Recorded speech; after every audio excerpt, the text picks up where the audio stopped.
This is a 4-step super simple guide to running every single street in your city.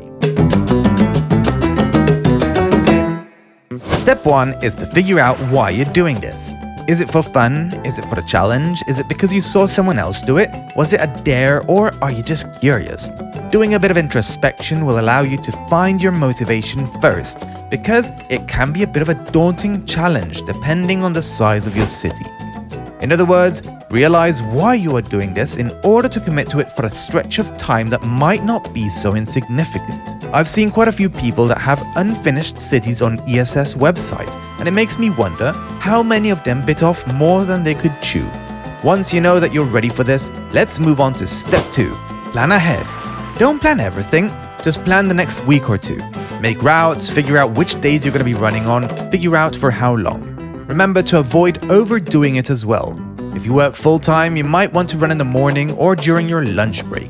Running while there's light outside will help minimize the chance of accidents. Draw a few routes up front and then pick the one that suits you the best when the time comes. Maybe on a certain day you don't feel like doing a long route anymore. If you have a few to choose from, it makes it much easier. But how do you figure out your routes? Step 3 is to use the right tools. You don't need a fancy watch, you don't need to pay for a bunch of subscriptions. Technically, you can do everything for free. You could even ditch the phone if you wanted to, printing or drawing routes like Ricky Gates did. I'll break down a few options depending on your budget. The first option is 100% free. Look up the routes on Google Maps, draw them on a piece of paper, or print them out and add arrows by hand. Or you could just screenshot Google Maps and add the paths in a painting program. Use clues like arrows, markers, and write down the names of important streets to remember your bearings while you're out there. The pro would be that it is the purest form of exploring your city, keeping much more focus on the roads, the people, the buildings, and on the experience as a whole. Some of the cons include knowing the distance you've run, keeping track of overall progress, and knowing if you've truly ran every street completely. The second option is like the previous one, but using a phone or watch just for the GPS. You still rely on physical maps, but you can tally the results afterwards. The pro would be that it is still pretty liberating not relying on tech too much. The con would be that while you're running, if you make a mistake, it will have to wait until afterwards. The third option is to use Google Maps. Well, actually, you can't really use Google Maps because when entering directions, it only allows you to add a few waypoints in between. Then it just stops working. So the answer is to use Google My Maps, where you can use the directions functionality to create a full path. It's not the best because you have to add a start and end before anything else, and you can't add half streets, for example. You really have to just add points in between and it will connect it with the rest, but it is better than nothing. The pros are that you'll have a phone, you'll have a map, and you'll be able to finally see where you are. You can share the link with yourself and open it on the phone. Easy peasy. The cons are that the route maker sucks and you'll still struggle to tally the results without using a proper running app. The fourth option is to use Google Maps and Strava or Runkeeper. It is still free. You don't need to pay for the Strava subscription as you can build a route in Google's My Maps, and then you use that while you're running, using Strava, Runkeeper, or any of the other countless apps to keep track of your run with GPS. The pro is that it's still free, and the con is that you'll need to switch between apps while running sometimes. The fifth option is to just use Strava. Yes, route building is a paid feature, so you have to pay for the subscription, but I think if you use the app on every run, and if you like the UI and the features that you get out of the box, then you'll really like the extra goodies that you get when you pay for it. I took the plunge a few years ago, and the extra analytics and the route features are worth it, despite their recent controversy over the price hikes. If you enjoy a product and use it constantly, I think it's worth it to pay for it. And I'm not sponsored or anything, I just really like the app. The pro is that you get an amazing route builder, and the con is that it costs quite a bit, around 70 euros per year. Now, all of these options can be mixed and matched. Maybe you want a printed map and you use Strava or Apple's run tracking on your watch, or maybe you use a Garmin or a Fitbit. There are plenty of more options and route builders, but I thought I'd try to limit it to a few, and you can do more research depending on what gear you have and what you're willing to spend. If you use Strava, when using the route builder, I recommend you to turn on personal heat map, turn off the global heat map, and switch the layer style to light. This will allow you to very clearly see what roads you've run. When building the route, I recommend clicking as you go, and then pulling to do half roads in between.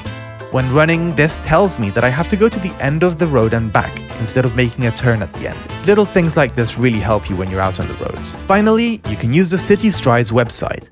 After linking it with your Strava to view your progress, see how many roads you complete on each run and check out the leaderboard. It also has a route builder and a way to detect which parts of roads you are missing. These are paid functionalities, but you can do a one-time payment for about $5 to receive a month of the subscription features. If you're on a budget, I'd suggest waiting until you're reaching the end of your ESS challenge and then pay for a month or two using prepay. This way you'll be able to focus on the streets that you might have missed. And finally, step 4 is to figure out what your rules and route planning guidelines are. For example, Tom 7, when running the entirety of Pittsburgh, came up with a few rules for his run. This is a small part of his video that explains it in more detail.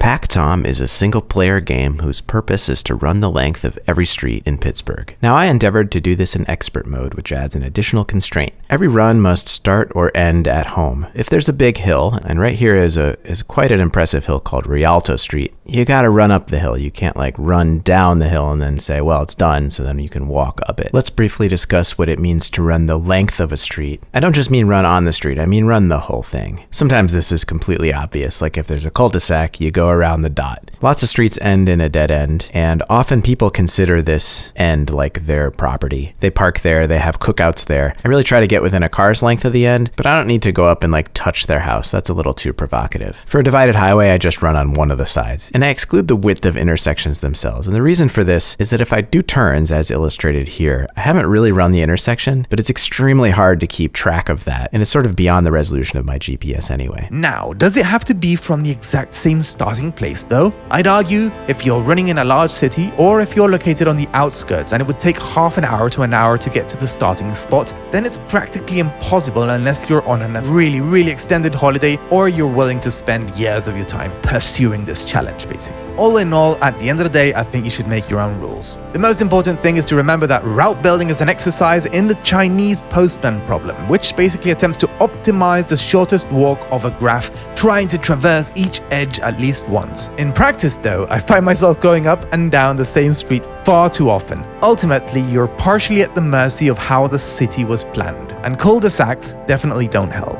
The biggest outcome of this whole endeavor is getting to know your city a bit better, getting to see more of its people, of its culture, of its architecture, of what makes your city tick.